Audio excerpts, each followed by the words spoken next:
Assalamualaikum. Gimana kabarnya hari ini? Oke, sebelum kegiatan pembelajaran hari ini kita mulai, ya, kita berdoa dulu. Silakan perwakilan satu orang untuk memimpin berdoa. Duduk siap. Baca doa.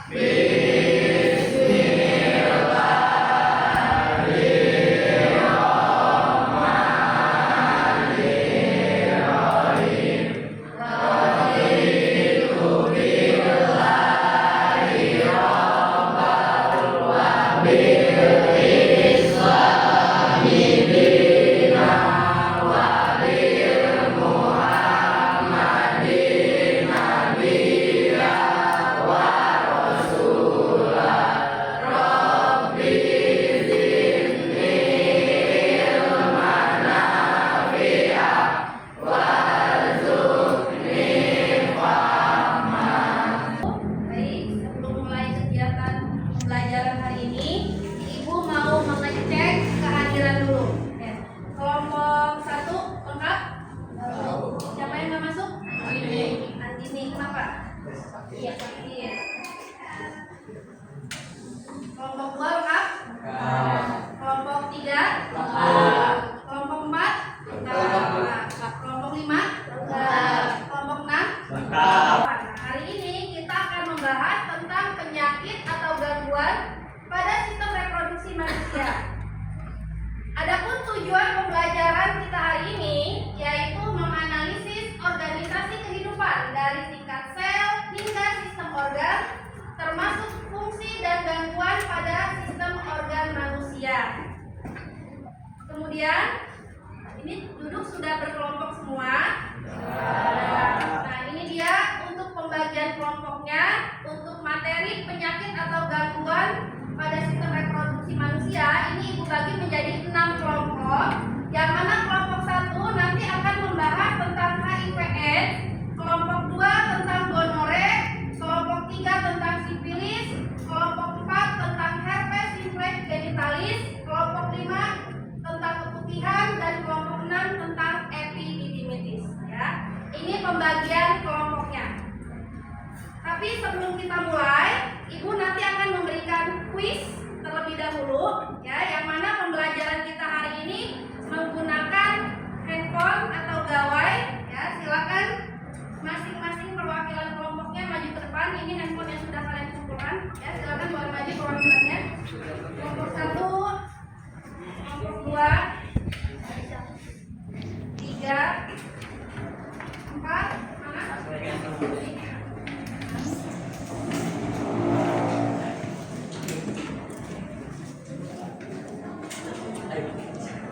Silakan handphonenya dibagikan ke teman-teman kelompoknya.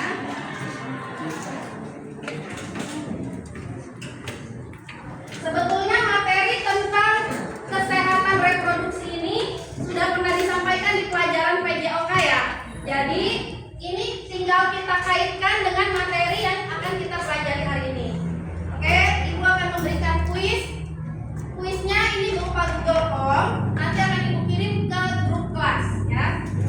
Silakan semuanya standby di grup kelasnya.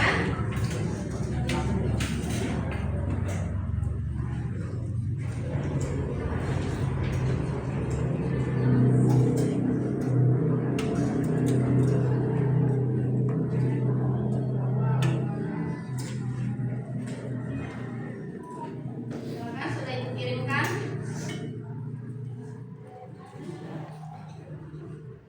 Nah, ini pertanyaannya. Kalian lihat di layar. Ya. Silakan kalian isi, ya. Mengisinya harus jujur, ya. Ini merupakan salah satu kuis untuk penilaian diri sendiri. Bagaimana kalian menjaga kesehatan reproduksi diri kalian. Silakan diisi. Ibu kasih waktu 3 menit untuk kalian mengisi.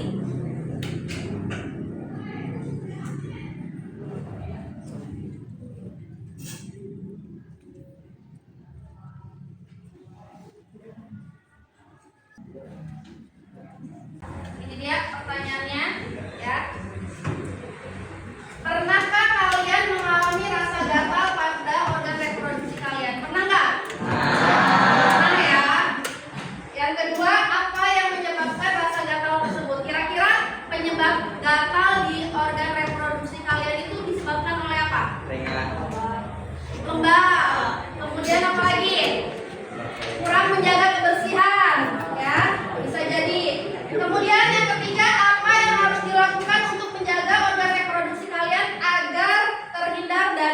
gatal. Apa? Menjaga kebersihan, kemudian selepas buang air besar atau buang air kecil, jangan lupa harus organ reproduksinya dalam keadaan kering, jangan basah, karena kalau basah itu bisa menyebabkan jamur-jamur itu mudah berkembang di kondisi yang lembab. Ya. Oke, selanjutnya Ibu akan menayangkan video. Ya, jadi nanti silakan kalian simak videonya, menganalisis video tentang penyakit atau gangguan pada sistem reproduksi manusia melalui tayangan video berikut. Nanti akan ditayangkan. Tugasnya nanti silakan kalian berdiskusi tentang penyebab, dampak, dan cara mencegah penyakit atau gangguan pada sistem reproduksi manusia secara berkelompok. Tadi sudah dibagi ya. Kelompok 1 HIV, kelompok 2 gonore, kelompok 3 sifilis, kelompok 4 herpes, kelompok 5 keputihan, dan kelompok 6 epididymitis.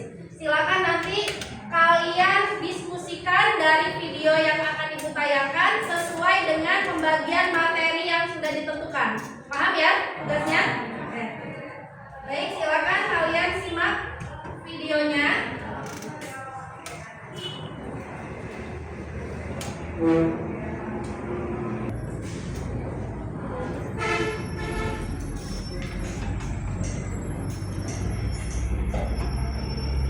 Sistem reproduksi sangat rawan terhadap kelainan dan penyakit.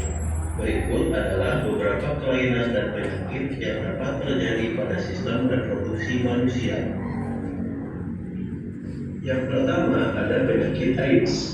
Penyakit AIDS adalah penyakit yang disebabkan oleh HIV atau Human Immunodeficiency Virus yang menyerang sistem imunitas atau kekebalan tubuh penderita. Saat ini penyakit yang disebabkan oleh HIV lebih dikenal dengan istilah AIDS atau Acquired Immunodeficiency Syndrome. Saat ini belum ditemukan vaksin pencegahnya dan belum ada obat yang betul-betul dapat diandalkan untuk mengatasi HIV atau AIDS.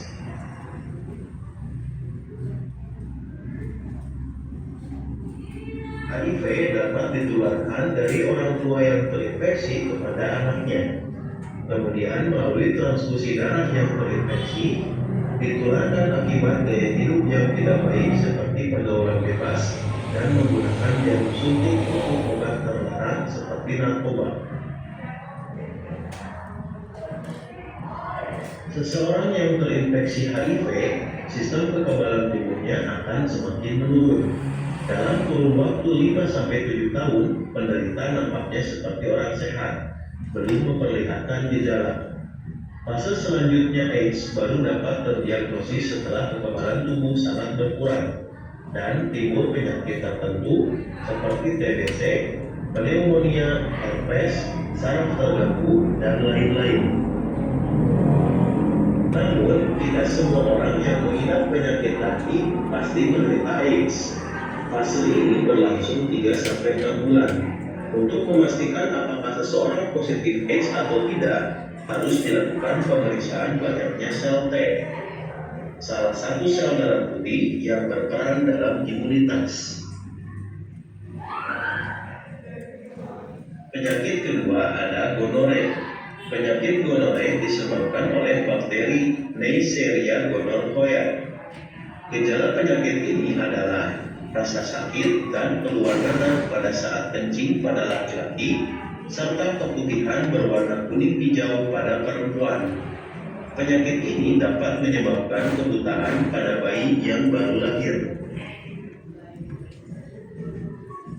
Penyakit ketiga ada sifilis atau raja singa. Sifilis adalah penyakit menular yang disebabkan oleh bakteri Treponema pallidum. Tadi tayangan video tentang penyakit atau gangguan pada sistem reproduksi manusia.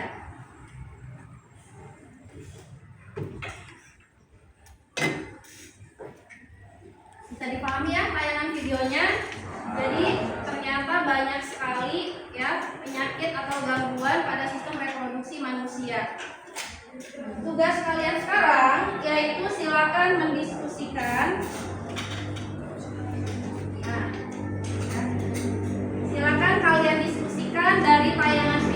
tadi tentang penyebab, dampak, dan juga cara pencegahan terhadap penyakit pada gangguan sistem reproduksi yang tadi sudah dibagi sesuai dengan kelompoknya. Kemudian nanti silakan berdiskusi ya, untuk membuat poster melalui aplikasi Canva. Ya, silakan nanti sudah punya aplikasinya semua? Ya. Oke, ini juga materi Canva ini juga sudah pernah diajarkan ketika kalian mendapatkan materi di pelajaran informatika ya oleh Pak Kiki. Jadi silakan, karena kalian sudah dapat materi ini ya, Ibu yakin pasti sebagian besar sudah pada bisa. Silakan di-download dulu di aplikasinya, atau kalau belum download bisa dibuka di www.canva.com ya. Silakan Ibu kasih waktu 30 menit ya untuk berdiskusi sekaligus membuat poster. Oke, silakan. Udah bisa masuk? Berarti kelompok ini nanti buat posternya tentang penyakit HIV atau AIDS ya, jangan lupa dibuat semenarik mungkin, sebagus mungkin ya. Udah bisa masuk Canva-nya? Ini kelompok 2 berarti membuat poster tentang penyakit gonore ya, dibuat sebagus mungkin ya, semenarik mungkin.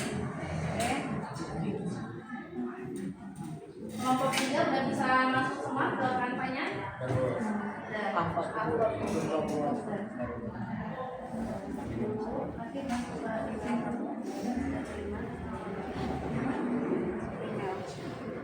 Kelompok 3 ini berarti bikin poster tentang materi upaya pencegahan penyakit sifilis ya, dibuat sebagus mungkin, semenarik mungkin. Oke?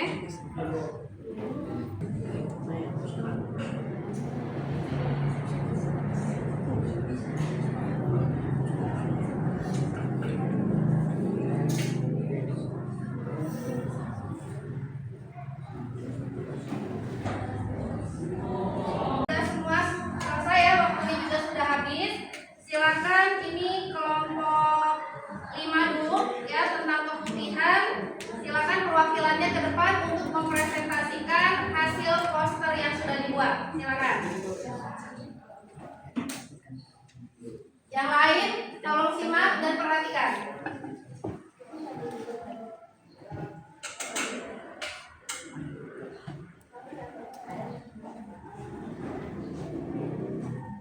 Assalamualaikum warahmatullahi wabarakatuh.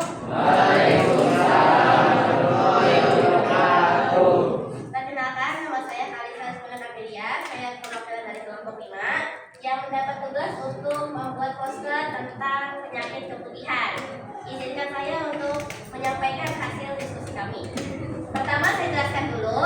Keputihan adalah cairan lendir yang keluar dari kolon wanita atau organ reproduksi wanita. Di keputihan itu sebenarnya hal yang normal, tapi jika dia keluarnya secara terus-menerus atau terdapat warna-warna yang aneh, bukan keputihan lagi, itu bisa jadi suatu penyakit atau suatu abnormal. Pertama adalah dampak keputihan. Dampak keputihan itu bisa menyebabkan beberapa hal negatif pada kesehatan reproduksi wanita. Di antaranya dapat menyebabkan infeksi, peradangan, bahkan kemandulan. Lalu ada beberapa penyebab keputihan yang bisa kita ketahui. Yang pertama adalah infeksi bakteri yang biasanya terjadi ketika kita sebagai perempuan tidak menjaga kebersihan organ reproduksi dengan baik. Lalu ada infeksi menular seksual, yaitu dilakukan ketika saat melakukan hubungan seksual. Lalu ada kanker serviks, lalu ada penggunaan sabun wangi, dan ada efek samping obat. Namun keputihan juga bisa dicegah dengan beberapa hal seperti menjaga kebersihan area kewanitaan, menggunakan pakaian dalam yang berbahan katun, menghindari penggunaan sabun atau produk pengolahan yang mengandung parfum, dan melakukan hubungan seksual yang aman. Baik, segitu saja presentasi dari saya. Mohon maaf jika ada salah yang sengaja maupun tidak disengaja. Terima kasih. Wassalamualaikum warahmatullahi wabarakatuh. Beri tepuk tangan untuk Pak.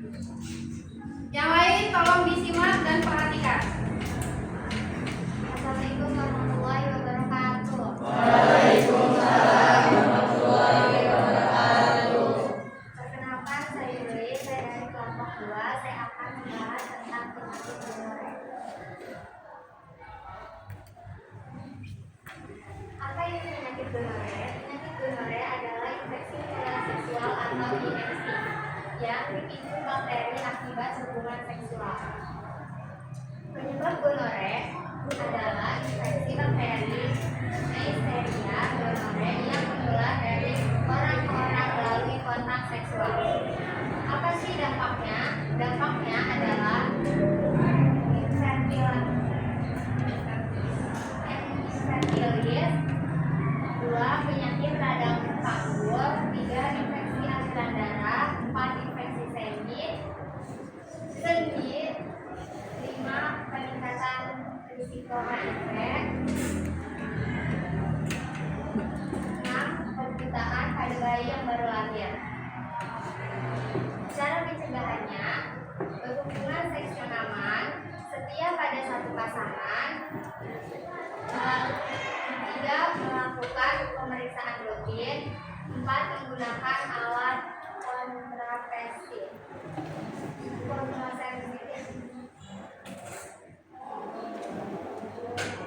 Sekian dari saya, kurang lebihnya saya mohon maaf. Wassalamualaikum warahmatullahi wabarakatuh. Waalaikumsalam.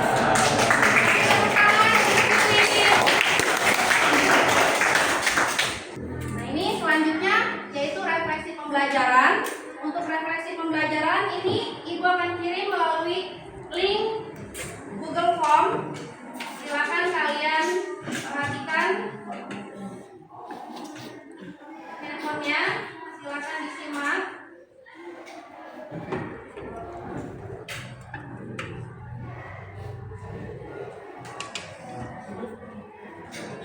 Silakan diisi, Ibu kasih waktu 3 menit. Oke, sudah selesai semua yang mengisi kegiatan refleksi pembelajarannya? Sudah. Baik, sebelum Ibu tutup kegiatan pembelajaran kita hari ini, jangan lupa untuk pertemuan berikutnya materi yang akan kita pelajari yaitu tentang homeostasis. Silakan kalian baca di rumah materi tentang homeostasis.